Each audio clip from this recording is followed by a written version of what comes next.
আমরা কেন আল্লাহকে দেখতে পাই না? মানুষের পক্ষে কি আল্লাহকে দেখা সম্ভব?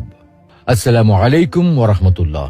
প্রিয় দর্শক, আজকে আমরা আল্লাহকে কেন দেখা যায় না এবং মানুষের পক্ষে আল্লাহকে দেখা সম্ভব কি না এ বিষয়ে আল কোরআন, বিশুদ্ধ হাদিস এবং বিজ্ঞানের আলোকে বিস্তারিত আলোচনা করার চেষ্টা করব ইনশাআল্লাহ। প্রিয় দর্শক, আল্লাহ তাআলার দিদার প্রতিটি মুমিনের চির আকাঙ্ক্ষার বিষয়।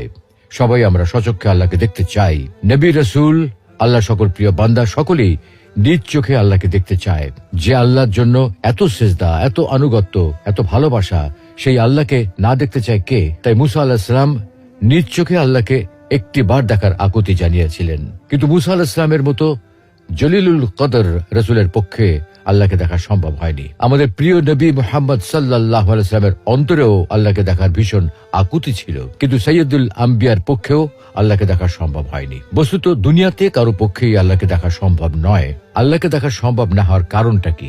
প্রিয় দর্শক, এই পৃথিবী এবং মহাবিশ্বে বাস্তবে যা কিছু আছে, যে সকল পদার্থ এবং শক্তি আছে, যেগুলোর অস্তিত্ব বাস্তবে বিদ্যমান আছে, আমরা কিন্তু সেগুলোর সবকিছু চোখে দেখি না।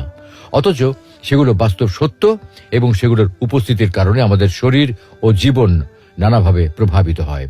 কিন্তু তারপরেও আমরা সেগুলো দেখতে পাই না, কারণ রিয়েলিটি বা বাস্তব জগৎ শুধুমাত্র আমাদের পঞ্চ ইন্দ্রিয়ের মধ্যে সীমাবদ্ধ নয়।